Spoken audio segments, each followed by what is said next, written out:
2-5-1s, super important. You really do need to know them. And while it's a good idea to play them in random keys, random places, I'd like to give you a nice little exercise which uses the whole tone scale. The whole tone scale, there's two, which sounds a bit strange, but one of them you start on C, and you go up in whole steps, and that gives you 3 white notes, 3 black notes. And that's where your 2-5-1 sequence is going to go on, but there's a little trick involved, which is very interesting, which I'm going to show you in a second. And the other one, whole tone scale, starts on C sharp, gives you the 2 black notes and those 4 white notes. And the 2-5-1 pattern also goes down that. So what's the pattern? We'll start on the key of C. See that the whole piano becomes the key of C, and that the chord you're playing can exist anywhere on the piano. D minor 7, it can be anywhere. So you're going to play a 2-5-1 in the key of C. 2nd of C, 5th of C, C itself. Of course, the second chord will be a minor 7 always. Try and get used to playing 4-note chords. Don't shy away from that. Just take that simple template. 1, 3 as a minor, 5, and then flat 7 from its own key. G7, 1, 3, 5, flat 7. 1 is 1, 3, 5, 7 of its own key. You have to just know these things. Now the point is that when you get to 1, that becomes a minor 7. So you're getting a nice bunch of chords here, which means that C is now the second of what? Of B flat. So we're going to be going down that whole tone scale from C all the way down by doing a 2-5-1 and then the 1 becoming the 2 of the next one. So I'll just show you that in both of the shapes. So you have them to copy along. I won't do anything fancy. Just get used to the shapes, play them in different places.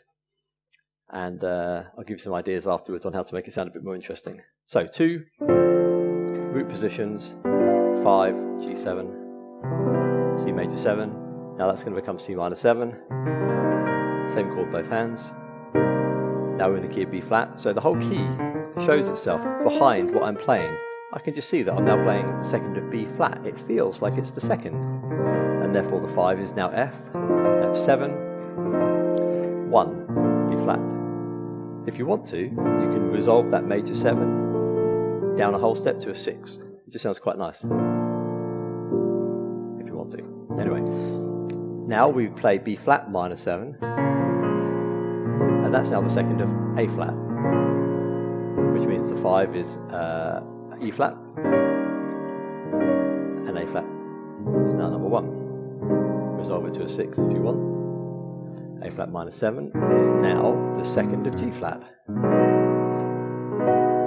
The 5 is now D flat. Anywhere on the piano. G flat major 7. Very nice, comfortable one to play that one. That becomes minor 7 of E.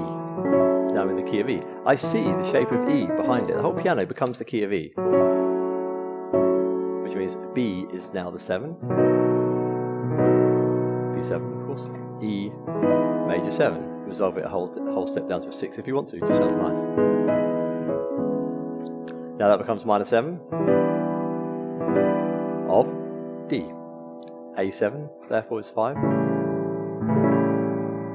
D major 7. Resolve it to D. Now that becomes minor 7 of C. Go back to the beginning. So that's that whole tone scale. The next one I'm going to start on C sharp, and we're going to go down the whole tone scale that way. So through those keys, C sharp or D flat minor 7 is a 2 of B. So let's call it C sharp in this case. F sharp 7, it's the 5. B major 7. Resolve to a 6 if you want. B minor 7 is the 2nd of A. We're now in the key of A. Again, I see the whole piano. I see the scale of A. It's just there. B minor 7, meaning E7. A major 7. Resolved to the 6. A minor 7 now is the 2nd of G. So D is the 5. G is 1, major 7. Now G is the 2nd of F. G minor 7. C is the 5. Play the chord anywhere, don't forget the whole keyboard becomes that key. F major 7. F is now the second of E flat, F minor 7. D flat 7.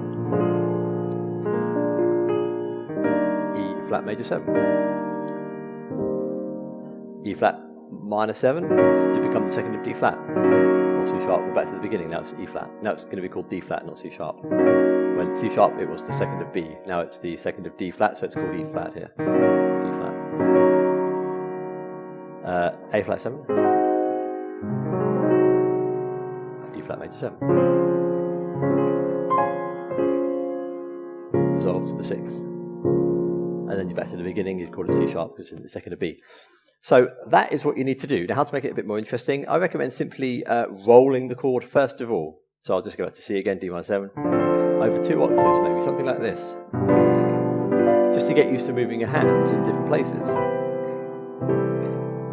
Resolve it to the 6 as always, C minor 7. You get a bit more finger independence in this way. F7,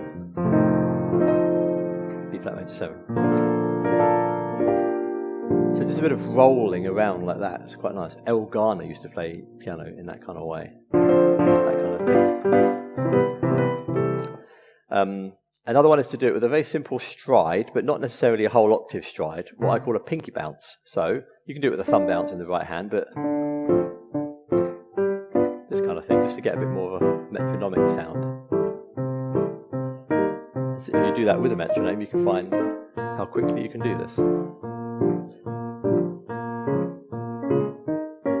I'm always thinking ahead. I know where I am all the time. This is the second of G flat, so I know I'm going to play A flat minor 7 now.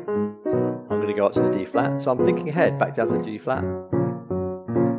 That's going to become the minor, so I know it's going to be the second of E, so F sharp minor 7, up to B7. I'm going to land on E major 7. So I'm just thinking ahead, so try that. That's a nice way to do it as well.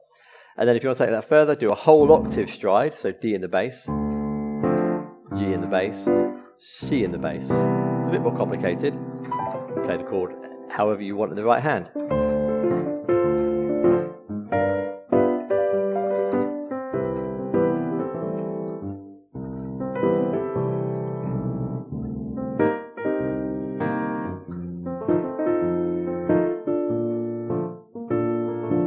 That's where that gentle jazz sound comes from.